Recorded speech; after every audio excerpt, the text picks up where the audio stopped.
warahmatullahi wabarakatuh. Today, I'm going to tell you a story entitled Little Red Riding Hood. Once upon a time, in the middle of a thick forest stood and a small cottage, the home of a pretty little girl known to everyone as Little Red Riding Hood.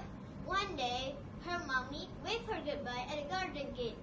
Grandma is ill. Take her this basket of cakes, but be very careful. Keep to the path through the wood and don't ever stop. That way, you will come to no harm. Little Red Riding Hood kissed her mother and ran off. Don't worry, she said. I ran all the way to Grandma without stopping. Full of good intentions, the little girl made her way through the woods, but she was soon to forget her mother westward. What lovely strawberries, and so red! Laying her basket on the ground, Little Red Riding Hood bent over the strawberry plants. They are nice and ripe, and so big, yummy, delicious. Just another one, and one more. This is the last. Well, this one. The red fruit peeped invitingly through the leaf in the grassy glade.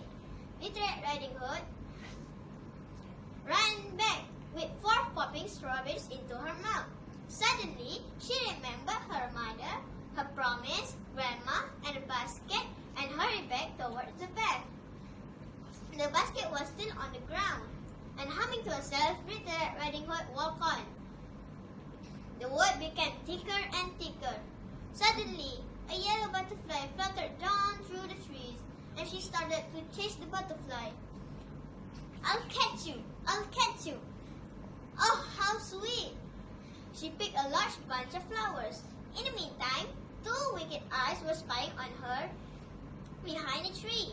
A strange rustling sound made Little Red Riding Hood heart thump. Where are you going, my pretty girl? All alone in the woods?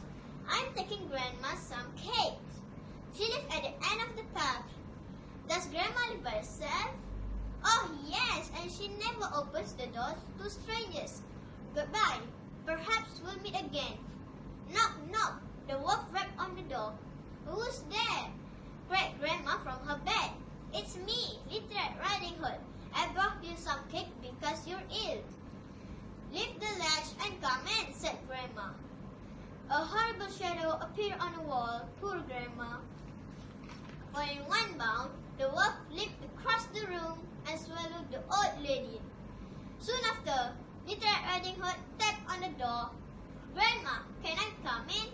Now, the wolf had put the old lady's shawl and cap and slipped into the bed.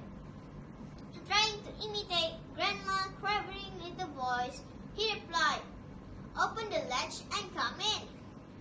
The better to eat you with. He growled and jumped out of the bed. He swallowed her up too. Then, with a fat full tummy, he fell fast asleep. In the meantime, the hunter had emerged from the wood. On noticing the cottage, he decided to stop and ask for a drink. A hunter could hear a whistling sound from inside the cottage. He peered through the window and saw a large wolf himself with a fat full tummy snoring away in Grandma's bed. The wolf, he won't get away this time.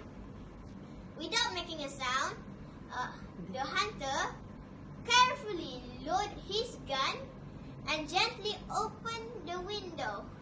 He pointed the barrel straight to the wolf's head and bang! The wolf was dead. Got you at last, shouted the hunter in glee. You never frighten anyone again. Still scared, the little girl hugged her grandmother. Much later, Little Red Riding Hood's mother arrived. When she saw Little Red Riding Hood safe and sound, she burst into tears of joy. After thanking the hunter again, the little girl and her mother set off towards the wood. As they quickly through the trees, the little girl told her mother, We must keep to the path and don't ever stop. That way, we come to no harm.